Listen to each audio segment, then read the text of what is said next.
ದಾಂಪತ್ಯ ಜೀವನ ಎಂಬುದು ಪರಸ್ಪರ ಪ್ರೀತಿ, ನಂಬಿಕೆ, ಗೌರವ ಮತ್ತು ಹೊಂದಾಣಿಕೆಯ ಮೇಲೆ ನಿಂತಿರುವ ಒಂದು ಪವಿತ್ರವಾದ ಬಂಧ. ಪ್ರೀತಿಗೆ ಯಾವುದೇ ವಯಸ್ಸಿನ ಮಿತಿ ಇಲ್ಲ. ಎರಡು ಮನಸ್ಸುಗಳು ಬೆರೆತರೆ ವಯಸ್ಸು ಕೇವಲ ಒಂದು ಸಂಖ್ಯೆ ಮಾತ್ರ ಅನ್ನೋದು ಇಂದಿನ ಆಧುನಿಕ ಯುಗದಲ್ಲಿ ಹಲವರ ಅಭಿಪ್ರಾಯ.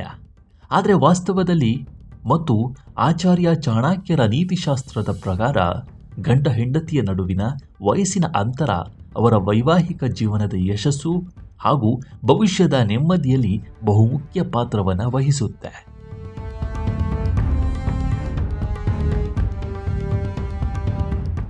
ಸುಖಮಯ ದಾಂಪತ್ಯಕ್ಕಾಗಿ ಪತಿ ಹಾಗೂ ಪತ್ನಿಯ ನಡುವಿನ ಕನಿಷ್ಠ ಎಷ್ಟು ವರ್ಷಗಳ ಅಂತರವಿರಬೇಕು ಎನ್ನುವುದರ ಕುರಿತು ಚಾಣಕ್ಯ ನೀತಿಯಲ್ಲಿ ಸಾಕಷ್ಟು ಅಂಶಗಳನ್ನು ಉಲ್ಲೇಖಿಸಲಾಗಿದೆ.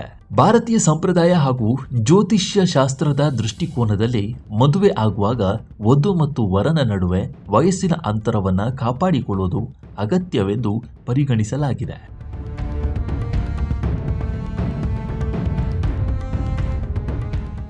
ಚಾಣಕ್ಯ ನೀತಿಯ ಪ್ರಕಾರ ಗಂಡ ಹಾಗೂ ಹೆಂಡತಿಯ ನಡುವೆ ವಯಸ್ಸಿನ ಅಂತರ ಅತಿ ಹೆಚ್ಚಾಗಿದ್ದರೆ ಅಥವಾ ತೀರಾ ಕಡಿಮೆ ಆಗಿದ್ರೆ ದಾಂಪತ್ಯದಲ್ಲಿ ಹೊಂದಾಣಿಕೆಯ ಕೊರತೆ ಎದುರಾಗಬಹುದು. ಯೋಚನಾ ಲಹರಿ, ಬೌದ್ಧಿಕ ಮಟ್ಟ, ಜೀವನದ ಅನುಭವ ಹಾಗೂ ಭಾವನಾತ್ಮಕ ಪ್ರಬುದ್ಧತೆಯಲ್ಲಿನ ಭಿನ್ನತೆಯಿಂದಾಗಿ ಪರಸ್ಪರರ ನಡುವೆ ವಿನಾಕಾರಣ ಭಿನ್ನಾಭಿಪ್ರಾಯಗಳು ಮೂಡುವ ಸಾಧ್ಯತೆ ಇರುತ್ತವೆ.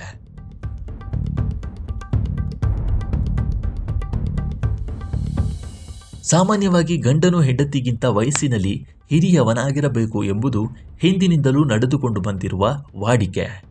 ತಜ್ಞರು ಹಾಗೂ ಶಾಸ್ತ್ರಗಳ ಪ್ರಕಾರ ಪತಿ ಮತ್ತು ಪತ್ನಿಯ ನಡುವೆ 3, 5 ಅಥವಾ 7 ವರ್ಷಗಳ ಅಂತರವಿದ್ದರೆ ಅದನ್ನು ಅತ್ಯುತ್ತಮ ವೈವಾಹಿಕ ಸಂಬಂಧ ಎಂದು ಹೇಳಲಾಗುತ್ತದೆ.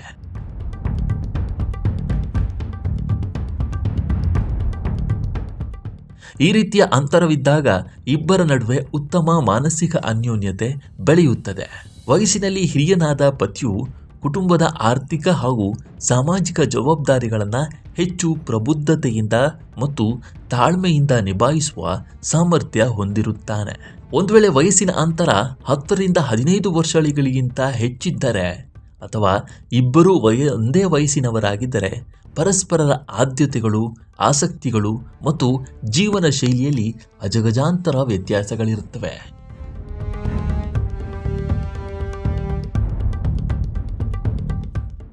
ಇದು ಕಾಲಾನಂತರದಲ್ಲಿ ದೈಹಿಕ ಹಾಗೂ ಮಾನಸಿಕ ಅಗತ್ಯತೆಗಳಲ್ಲಿ ಅಸಮತೋಲನವನ್ನು ಉಂಟು ಮಾಡುತ್ತೆ.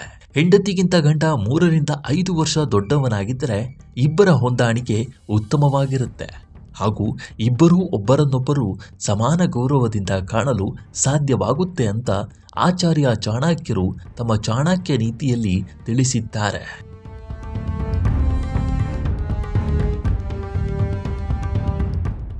ದಾಂಪತ್ಯದಲ್ಲಿ ವಯಸ್ಸಿನ ಅಂತರವನ್ನು ಕಾಪಾಡಿಕೊಳ್ಳೋದು ಕೇವಲ ದೈಹಿಕ ಅಗತ್ಯತೆಗಳಿಗಾಗಿ ಮಾತ್ರವಲ್ಲ, ಬದುಕಿನ ಕಷ್ಟ ಸುಖಗಳನ್ನು ಒಟ್ಟಾಗಿ ಸಮರ್ಥವಾಗಿ ಎದುರಿಸಲು, ಕೌಟುಂಬಿಕ ವ್ಯವಸ್ಥೆಯನ್ನು ಸರಿದೂಗಿಸಲು ಹಾಗೂ ಜೀವನದ ಕೊನೆಯವರೆಗೂ ಪರಸ್ಪರರ ಭಾವನೆಗಳನ್ನು ಅರ್ಥ ಮಾಡಿಕೊಂಡು ಸಾಗಲು ಇದು ಬಹುದೊಡ್ಡ ಮಟ್ಟದಲ್ಲಿ ಸಹಾಯ ಮಾಡುತ್ತೆ ಅನ್ನೋದು ಚಾಣಕ್ಯರ ಆಶಯವಾಗಿದೆ.